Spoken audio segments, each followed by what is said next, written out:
Hello everyone. तो आज मैं बताने जा रहा हूँ आपको मर्क्यूरियस के बारे में, या मर्क सॉल्ट जिसको बोला जाता है। तो इसका कॉमन नेम क्विक सिल्वर होता है। मेनली अगर हम लोग मर्क्यूरियस की बात करें तो सबसे पहले हम लोग को कुछ इम्पोर्टेंट चीज़ के बारे में जान लेना होगा। जैसे कोई अगर मर्क्यूरियस बोलता है तो हमारे दिमाग में सबसे पहले वो जो कीवर्ड्स है, वो जो इम्पोर्टेंट सिम्टम्स है, वो हमारे दिमाग में स्ट्राइक करना चाहिए।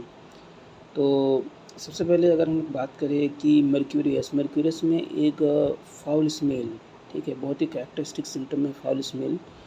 अगर हम लोग देखें तो ये उसके बॉडी में, ये उसके पर्सपिरेशन में, उसके सलाइवेशन में, ये जो है एक बहुत ही बेकार फाउल स्मेल, बदबू जो है देखने को मिलता है। और दूसरा चीज़ है कि उसमें सलाइवेशन बहुत ज़्यादा होता है। कोई भी मतलब हम लोग कंप्लेन देखें, या मेनली उसके अपर रेस्पिरेटरी या फिर उसके बकल कैविटी की कोई भी प्रॉब्लम हो, तो उसमें हम लोग को एक इम्पोर्टेंट है कि वो जैसे है ना, बहुत ज़्यादा सलाइवेशन देखने को मिलता है। अगर उसका हम लोग माउथ देखें तो माउथ में क्या देखने को मिलेगा कि उसका जो टंग है बहुत ही बड़ा है, लार्ज है, फ्लेबी है, मॉइस्ट भी है।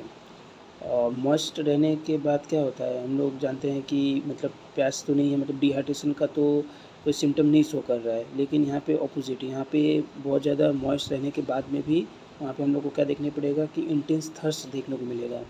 जो हम लोग इसका कंपेयर अगर पल्सीटिला के साथ करें तो पल्सीटिला में क्या देखने को मिलेगा, तो पल्सीटिला में जो टंग है ड्राई होता है, और साथ ही साथ कोई थर्स्ट भी नहीं होता है। मतलब वहाँ ना तो ड्राई होता, नो ड्राई नो थर्स्ट। यहाँ पे है ड्राई, मॉइस्ट है, मतलब वो ऑपोजिट है, मॉइस्ट है और साथ में थर्स्ट भी है। साथ ही जो टंग है लार्ज है, फ्लैबी है, साथ ही इम्प्रिंट ऑफ टूथ जो है वो भी देखने को यहाँ पे मिलता है। तो आप इसको दूसरे मेडिसिन के साथ भी कंपेयर कर सकते हैं, जैसे चिल्डोनियम हो गया, उसमें भी इम्प्रिंट देखने को मिलता है, और भी कुछ मेडिसिन हैं। और अगर हम लोग बात करें नेक्स्ट इसके इम्पोर्टेंट सिम्टम्स के बारे में, तो इसमें जैसे डिप्थीरिया हो गया, माउथ की जो डिजीज़ होते हैं, मम्प्स हो गया, तो इसमें भी इसको दिया जा सकता है। इसमें भी वही ग्रेट सैलिवेशन देखने को मिलेगा। और मतलब इसमें क्या है ना कि उसको डिस्चार्ज बहुत ज़्यादा हो रहा है। जैसे कि यहाँ पे पसीना की बात किया जाए तो पर्सपिरेशन भी इसमें होते हैं, लेकिन पर्सपिरेशन क्या है, रिलीफ़ नहीं देता है। जैसे हम लोग नाइट्रोमोर में देखेंगे कि कोई एक प्रॉब्लम हुआ, उसके बाद उसको पसीना दिया तो उसको बहुत आराम आने लगा, प्रोफ्यूज़ जो पर्सपिरेशन है उससे उसको रिलीफ़ मिल रहा है। लेकिन यहाँ पे ऐसा नहीं है। यहाँ पे जैसे बुखार हुआ, बुखार होने के बाद उसको बुखार उतर गया है, उतरेगा कैसे, पसीना होकर के। और पसीना उतरने के बाद क्या है, पेशेंट को ये होना चाहिए, आराम होना चाहिए, रिलीफ़ होना चाहिए, इसमें रिलीफ़ नहीं मिलता है। तो not relieved by the perspiration या प्रोफ्यूज़ पर्सपिरेशन, वो भी इसमें देखने को मिलता है। मतलब डिस्चार्ज तो है इसमें, सैलिवेशन है, पर्सपिरेशन है, लेकिन आराम नहीं है। ये बोला जा सकता है। और क्या इम्पोर्टेंट सिम्टम देख सकते हैं, तो बकल कैविटी में देखें तो इसका बकल कैविटी में बहुत ज़्यादा इंपॉर्टेंट चीज़ है, जैसे मैंने सलाइवेशन बोला, फाउल स्मेल बताया। और एक चीज़ है जो अल्सर देखने को मिल सकता है।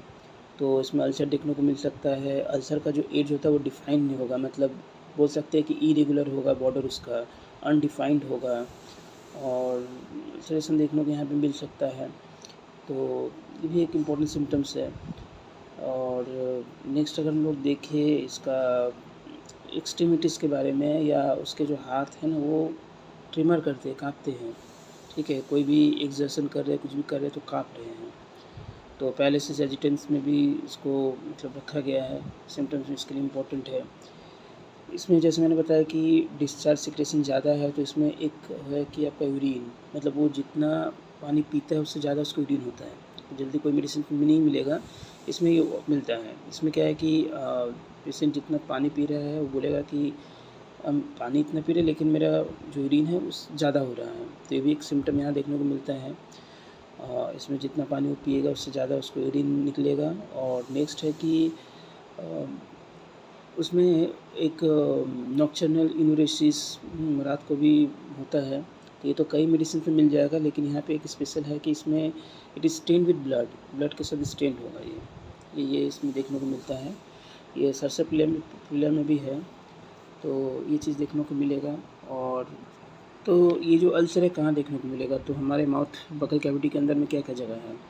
तो हम लोग जानते हैं कि टंग है, चीक है, गम्स है और थ्रोट, ये चारों जगह में देखने को मिलता है। और अगर हम लोग इसके अलावा अगर देखें तो इसका जो लुक है थोड़ा अनहेल्दी लुक्स होगा, अनहेल्दी लुक्स देखने को मिलता है। और नेक्स्ट हम लोग देखते हैं इसका जो ल्यूकोरिया के बारे में। तो ल्यूकोरिया जो होता है वो एक्रिड होता है, एक्सकोरिएटिंग होता है, और जब वो निकलता है जहाँ से जिस पार्ट को टच करता है वहाँ पे प्लूराइटिस कॉज करता है। तो मतलब उसको ऐसा लगता है कि इसको तुरंत धो देना चाहिए, नहीं तो प्लूराइटिस हो जाएगा, इस तरह का सिम्टम देखने को मिलता है। और ये मेनली ल्यूकोरिया जो है नाइट में एग्रावेट होता है, नाइट में ये ज़्यादा मतलब प्रॉब्लम कॉज करता है, ल्यूकोरिया ऐसा होता है। फीमेल में जो ब्रेस्ट है, ब्रेस्ट में मतलब अल्सरेटेड हो जाता है, वहाँ पे भी अल्सरेशन देखने को मिलता है। वहाँ पर और एक कैरेक्टरिस्टिक सिम्टम है कि मेंसेस में इनका जो ब्लड निकलना चाहिए उसमें उसके जगह में क्या निकलता है, उनका मिल्क निकलता है। फ्रॉम द ब्रेस्ट क्या होता है, मिल्क निकलता है। तो ये भी एक इम्पॉर्टेंट सिम्टम्स है जो देखने को मिलता है। और नेक्स्ट है कि ब्रेस्ट में जो अल्सर होता है वो बहुत ज़्यादा पेनफुल होता है। और ये देखने को मिलता है कि जितने बार जो मेंसेस होते हैं, मतलब ईच एंड एवरी मेंसेस में ये पेनफुल ब्रेस्ट देखने को मिलता है, अल्सरेट हो जाता है, मिल्क निकलने लगता है मेंसेस के टाइम में, इस तरह का सिम्टम देखने को मिलता है। और इसके अलावा अगर हम लोग बात करें, इसके अलावा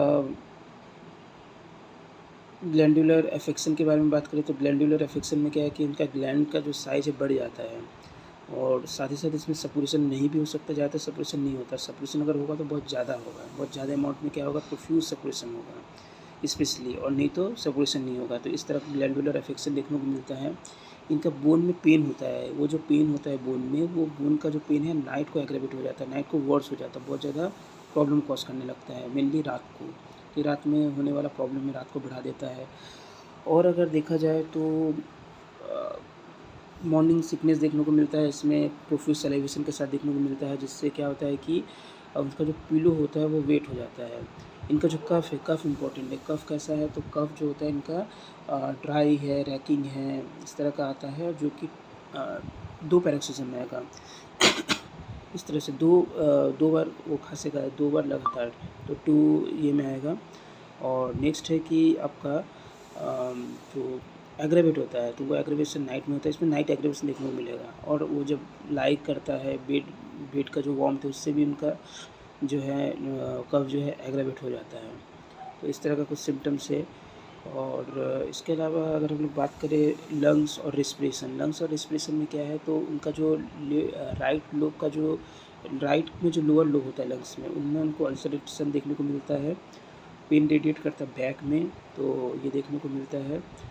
और इसके अलावा तो मैंने सारा चीज़ कवर कर दिया है, ल्यूकोरिया के बारे में बता दी, ठीक है। इसको हम लोग नहीं यूज़ कर सकते सालियासी के आगे और पीछे। सालियासी इसका इनिमिकल है, और इनका जो मेन प्रॉब्लम जो एलिमेंट होता है वो किससे होता है, तो मेन जो इनका प्रॉब्लम होता है वो कोई स्टिंग हो गया, इंसेक्ट का कोई स्टिंग हो गया उसकी वजह से हो सकता है, या फिर वो आर्सेनिक का कोई वेपर है तो उसकी वजह से भी हो सकता है, या फिर हम लोग शुगर लिए, या फिर डिजीज़, ऐसा डिजीज़ जो विंटर में आता है उससे उनको अगर एग्रेवेशन होने लग रहा है तो उससे भी ये प्रॉब्लम हो सकता है। तो आई होप कि ये मर्क्यूरी मैंने मतलब जो भी इम्पोर्टेंट सिम्टम्स है एलन से मैंने कवर किया इस वीडियोज़ में। तो नेक्स्ट हम लोग मिलते हैं दूसरे वीडियोज़ में, जिसमें मैं और भी मर्क्यूरी ग्रुप के जो मेडिसिन है उसको मैं कवर करूँगा।